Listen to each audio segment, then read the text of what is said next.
നമുക്കിന്ന് lemon rice എങ്ങനെയാണ് ഉണ്ടാക്കുന്നതെന്ന് നോക്കിയാലോ. പായോ.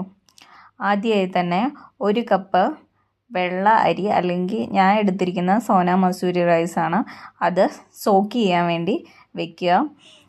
ഏകദേശം 1 അവർ വെച്ച് കഴിയുമ്പോഴത്തേക്കും നന്നായി കുതിർന്നിട്ടുണ്ടാവും. ഇനി നമുക്ക് ഒരു കുക്കറിനകത്തേക്ക് ഈ റൈസ് ഇട്ട് കൊടുക്കാം. അത് കഴിഞ്ഞ് അതിലേക്ക് റൈസിൻ്റെ ഇരട്ടി അളവിൽ വെള്ളം ഒഴിച്ചു കൊടുക്കുക. അതായത് 2 കപ്പോളം വെള്ളം ഒഴിച്ചു കൊടുക്കുക.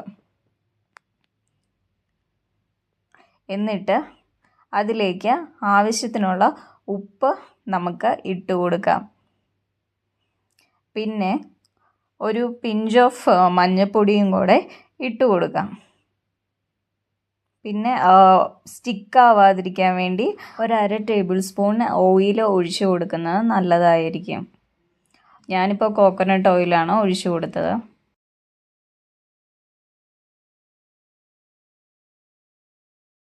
നിങ്ങളുടെ റൈസിൻ്റെ വേവിനനുസരിച്ച് വിസിൽ നോക്കുക. ഞാനിപ്പോൾ സോന മസൂരി റൈസ് എടുത്തത് കാരണം ഏകദേശം 3 വിസിലാണ് അതിന് വേവാൻ വേണ്ടത്. വെന്തിട്ടുണ്ട്. നല്ലായി മഞ്ഞ കളർ പോലെ റൈസ് ഇരിക്കും. നമുക്കിനി കടുക് പൊട്ടിക്കുന്നത് എങ്ങനെയാണെന്ന് നോക്കാം. ആദ്യമായി തന്നെ 2 ടേബിൾ സ്പൂൺ എണ്ണ ഒഴിച്ചു കൊടുക്കാം.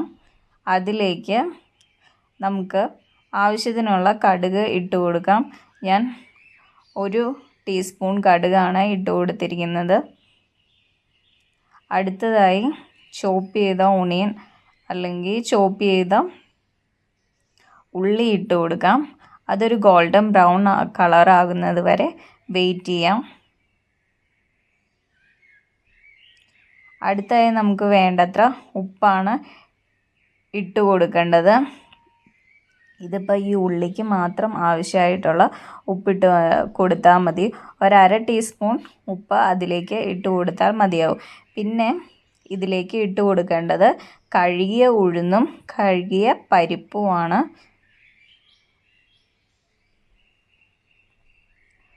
പരിപ്പിൻ്റെ കളറ് മാറുന്നത് ശ്രദ്ധിക്കുക. ഒരു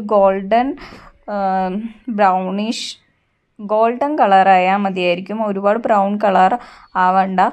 ഇച്ചിരി ഗോൾഡൻ ആവാൻ തുടങ്ങുമ്പോൾ തന്നെ അതിലേക്ക് നമ്മുടെ നിലക്കടല ഇട്ട് കൊടുക്കാം.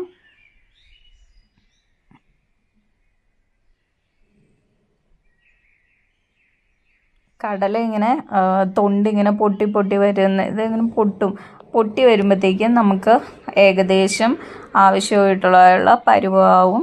അത് ഉള്ളിയൊക്കെ ഇതുപോലെ നല്ല ഗോൾഡൻ ബ്രൗൺ കളറാവും. കടലയൊക്കെ വറന്നിട്ടുണ്ടാവും. ആ ടൈമിൽ നമ്മൾ അതിലേക്ക് വറ്റമുളകും 2 പച്ചമുളകും അരിഞ്ഞതും ഇട്ട് കൊടുക്കുക. വറ്റമുളക് ഞാൻ 1 എണ്ണമാണ്, ഒരു വലിയ വറ്റമുളകാണ് എടുത്തു കൊടുത്തിരിക്കുന്നത്. പച്ചമുളക് 2 എണ്ണം. പിന്നെ ആവശ്യത്തിനുള്ള കറിവേപ്പില, ഒരു തണ്ട് കറിവേപ്പിലയാണ് ഞാനിപ്പോൾ ഇട്ട് കൊടുത്തിരിക്കുന്നത്. അത് നന്നായി ഇളക്കി കൊടുത്ത് അതൊരു സൈഡിലേക്ക് ചേർത്ത് വയ്ക്കാം. കാരണം ഒരുപാട് എണ്ണയ്ക്കകത്ത് കിടന്നു കഴിഞ്ഞാൽ അത് കരിഞ്ഞു പോകാൻ ചാൻസ് ഉണ്ട്. ഞാനിപ്പം മഞ്ഞൾപ്പൊടി ഇട്ടത് ഫ്ലെയിം ഓഫാക്കി വെച്ചിട്ടാണ് ഞാൻ സൈഡിലേക്ക് മാറ്റി വെച്ചിട്ട് നമുക്ക് അതിലേക്ക് ഒരു മീഡിയം സൈസുള്ള ലെമൺ പിഴിഞ്ഞത് കംപ്ലീറ്റ്ലി അതിൻ്റെ കുരു കളഞ്ഞ് മാറ്റിയെടുത്തത് അതിൻ്റെ ജ്യൂസ് ഒഴിച്ചു കൊടുക്കാം. ഫ്ലെയിം ഒരു കാരണവശാലും ഓണായിരിക്കരുത്. ഫ്ലെയിം ഓഫാക്കി വെച്ചിട്ടാണ് ലെമൺ നാരങ്ങ നീര് ഒഴിച്ചു കൊടുക്കാവുള്ളൂ. അടുത്തതായി നമുക്ക് കുക്ക് ചെയ്ത് വെച്ച റൈസ് ഇട്ട് കൊടുത്ത് മിക്സ് ചെയ്ത് എടുക്കാം. പതുക്കെ ഇട്ട് കൊടുത്ത് മിക്സ് ചെയ്താൽ മതി കേട്ടോ. എല്ലായിടത്തും എത്താൻ പാകത്തിന് നമുക്ക് ഇളക്കി കൊടുക്കാം.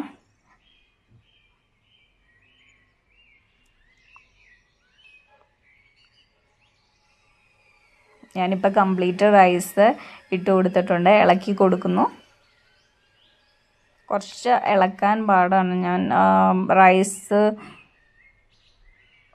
തിരിച്ചൊക്കെ ഇട്ട് കൊടുക്കണം പരമാവധി. പിന്നെ ഞാൻ ഫ്രണ്ടിൽ ക്യാമറ വെച്ചിരിക്കുന്ന കാരണം എനിക്കങ്ങനെ നിന്ന് ഇളക്കുന്നതിൽ ടെക്നിക്കലി കുറച്ച് ബുദ്ധിമുട്ടുണ്ട്. അതാണ് ഇപ്പം ഓൾറെഡി എല്ലായിടത്തും ഞാൻ മിക്സ് ചെയ്തിട്ടുണ്ട്. ഇനിയിപ്പം നമുക്കിത് ഒരു സർവിങ് പ്ലേറ്റിലേക്ക് മാറ്റാവുന്നതാണ്. ചൂടോടെ തന്നെ കഴിക്കുമായിരിക്കും കുറച്ചുകൂടെ നല്ലത്. എൻ്റെ വീഡിയോസ് ഇഷ്ടമായെങ്കിൽ സബ്സ്ക്രൈബ് ചെയ്യുക. Thank you.